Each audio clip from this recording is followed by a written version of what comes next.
Hello everyone. So we have covered so far many topics significant for competitive examinations, particularly UPSC and some of the PCS. In today's video, I will be covering with you environmental degradation. As you will see the syllabus of geography optional for UPSC, you will see there is a term environmental degradation. As you all know, we very often come across a term environmental pollution. Then what is the difference between environmental degradation and environmental pollution? So degradation is more comprehensive word, and you can say that environmental pollution is a subset of environmental degradation. What is environmental degradation or pollution? When the quality of environment gets deteriorated due to any reason. Most of the time it is the addition of some of the important or some of the pollutant, which is the main factor for deterioration of quality of environment, and this is called as environmental degradation. Okay, now we all know that environmental pollution can be of many types. Here I have listed some of the important type of environmental pollution for you.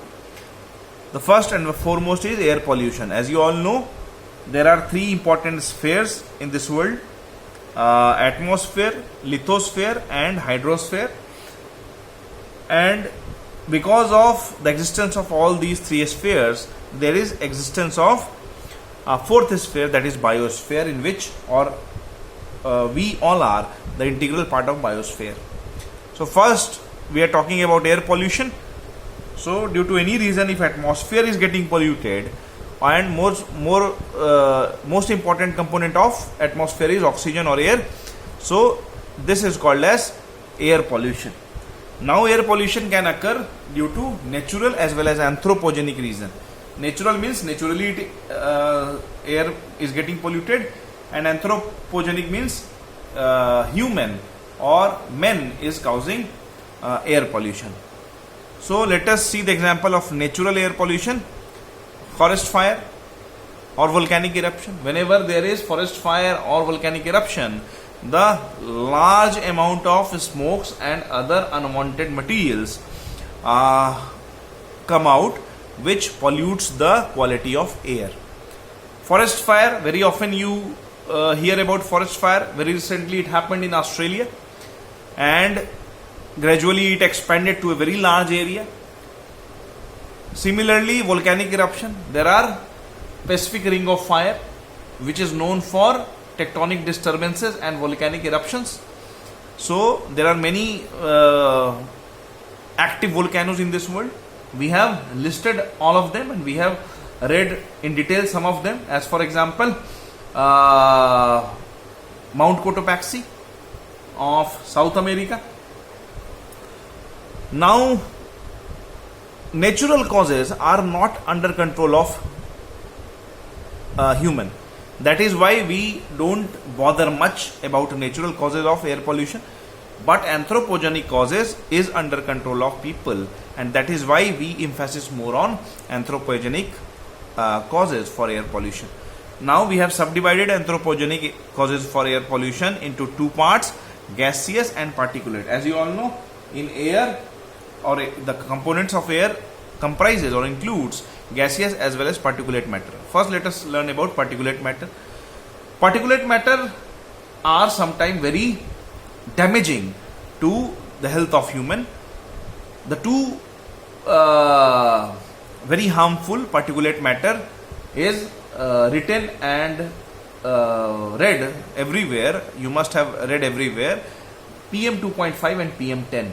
PM 2.5 means when the diameter is of 2.5 millimeter or micrometer. Please check micrometer, I think. And PM 10 means particulate matter of diameter 10 micrometer, I think. Then these two are very dangerous. It can be inhaled by people, and then it can go in our lungs, and it is very harmful for our lungs and respiratory system, and we get ill because of this. The other harmful components are gaseous components. Now gaseous components are further subdivided into two groups, primary as well as secondary. Most of the gases or pollutants, gaseous pollutants, are primary. Carbon monoxide, as you all know, carbon monoxide reduces the oxygen amount of hemoglobin.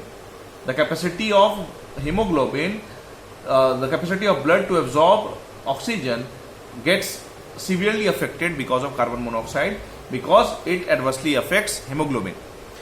Then carbon dioxide, again a very dangerous gas. Then sulfur dioxide, but carbon dioxide is more dangerous than carbon dioxide. Let me tell you, carbon monoxide is more dangerous than carbon dioxide. Then oxides of sulfur, hydrogen sulfide, hydrogen fluoride, HCl, nitrogen, oxides of nitrogen. These are the primary gaseous pollutants. Now nitrogen oxides are collectively called as NOx, and sulfur oxides are collectively called as SOx. So NOx and SOx mostly emitted by industries and also from some of the refrigerant plants. So these are very dangerous. Many a times this is also dangerous because they get converted into sulfuric acid and nitric acid, which also give rise to, or which also propagates or accelerate the process of acid rain, which further deteriorates our important monuments and other important materials existing on earth. As for example, Taj Mahal is getting adversely affected because of acid rain. Its color is fading away. Then secondary pollution, air pollution will include some of the gases which is a byproduct or which is a product of combination of some of the other components or compounds or elements. As for example, when oxygen atom combines with oxygen molecule, then ozone gets formed. And as you all know, ozone is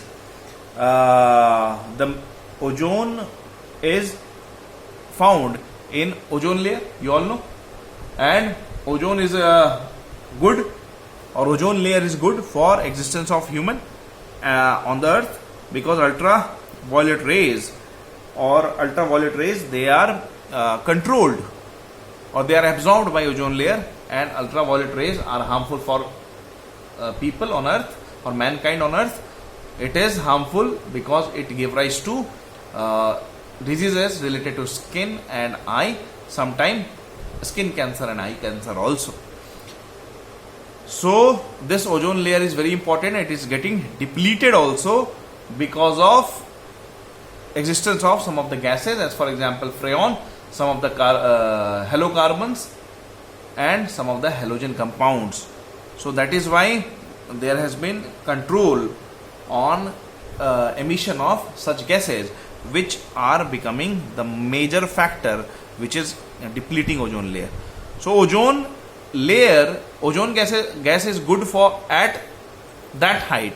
At that height means at the height of ozone layer, but it is not good if it is there in a stratosphere or troposphere. I say it is not good if it is there in troposphere or lower part of atmosphere, because then it acts as a pollutant. Okay. Now second pollution is water pollution. As you all know, after atmosphere, the second important sphere is hydrosphere, and we have subdivided water pollution into two parts. One is biological pollutant. As you all know, some of the natural pollutants are there, bacteria, viruses, protozoa, and similar kind of microorganisms. They are also polluting the quality of water, and they are the biological pollutants. Again, it is not good for us, and that is why we purify water before drinking. The other pollutants will include sewage, very important. Sewage, which is going to the mainstream rivers from our washrooms or bathrooms. That sewage is also a very large pollutant or deteriorating the quality of water. That is why government has made it mandatory at many places. You must have seen that existence of sewage treatment plant is there. Sewage treatment plant, in short we call it STP. But as you all know, we the people bypass the laws very easily. We are in habit of bypassing the laws, and that is why the STP norms are also bypassed, and that is why rivers like Ganga, Yamuna and other rivers are getting polluted a lot. Apart from sewage, the second important pollutant is industrial effluent. Industrial effluent means the product or byproduct which is coming out from industry. Again, it is polluting the water a lot. Then garbage from industries as well as societies. Then agriculture products, as for example insecticide, pesticide and such materials, weedicide. Then toxic chemical substances like cadmium, chromium, copper, lead, selenium, etc. So these are the important components which is causing water pollution. The next environmental pollution is soil and land pollution. Again, very important sphere is lithosphere. First atmosphere, then hydrosphere, then lithosphere. So soil is a very important resource for existence of mankind, and when soil quality gets deteriorated, it is called as soil or land pollution. The main factors which is polluting soil or land is industrial and urban waste. As for example, plastic. We very easily dump plastic or throw away plastic without thinking or without giving a thought for a moment that what will happen with this plastic. As you all know, plastic shelf life is very long and it does not get decomposed or decayed very easily, and it remains in the environment for very long, and that is why it becomes or it pollutes the soil as well as land. Then radioactive materials, biological agents, these are also polluting soil or land. Radioactive material, you all understand, earlier the various radioisotopes used to be dumped deep inside the earth, and so that its radiation does not affect human or mankind, but it was affecting soil or land. The next pollution, environmental pollution, is radioactive pollution. Now radioactive pollution, as the name suggests, can be is related with radioactive materials. Now it can also happen naturally as well as propelled or triggered by mankind. Naturally it happens in this world, as for example cosmic radiation from outer space. The radioactive radiation can enter in our atmosphere from space, and it happens also, but that is not under our control. Then terrestrial radiation from natural radioisotopes present in earth crust. As you all know, many earth materials or earth crust has many materials which is having radioactive materials, so that also emits radiation which is not under our control, but this will be included in radioactive pollution. So what is under our control is anthropogenic radioactive pollution. As for example, as you all know, nuclear energy is a non-conventional type of energy. As you all know, coal has been the main energy resource for mankind so far, but since coal is a finite resource, it will be exhausted.